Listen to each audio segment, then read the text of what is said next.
ചിലർ താമസം എന്ന് വിചാരിക്കുന്നത് പോലെ കർത്താവ് തൻ്റെ വാഗ്ദത്തം നിവർത്തിപ്പാൻ താമസിക്കുന്നില്ല.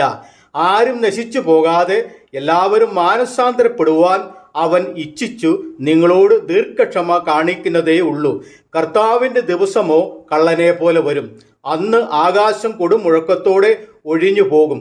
മൂലപദാർത്ഥങ്ങൾ കത്തി അഴിയുകയും ഭൂമിയും അതിലുള്ള പണികളും വെന്തു പോകുകയും ചെയ്യും. ഇങ്ങനെ ഇവ ഒക്കെയും അഴിവാനുള്ളതായി ഇരിക്കയാൽ ആകാശം ചുട്ടഴിവാനും മൂലപദാർത്ഥങ്ങൾ വെന്തുരുകുവാനും ഉള്ള ദൈവ ദിവസത്തിൻ്റെ വരവ് കാത്തിരുന്നും ബന്ധപ്പെടുത്തിയും കൊണ്ട് നിങ്ങൾ എത്ര വിശുദ്ധ ജീവനവും ഭക്തിയും ഉള്ളവർ ആയിരിക്കണം.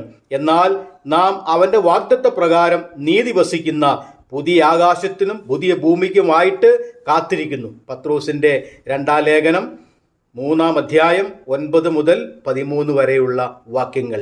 വെന്തു ഉരുകി അഴിഞ്ഞു മാറുവാനുള്ള ഈ ലോകത്താണ് നാം ജീവിക്കുന്നത്. ആയതിനാൽ കർത്താവ് കള്ളനെ പോലെ വരുമ്പോൾ അവൻ്റെ മുൻപിൽ ലജ്ജിക്കുവാൻ ഇടയാകാതെ വണ്ണം വിശുദ്ധരായി ഭക്തിയോടെ ജീവിക്കാം. ദൈവം നിങ്ങളെ സഹായിക്കട്ടെ.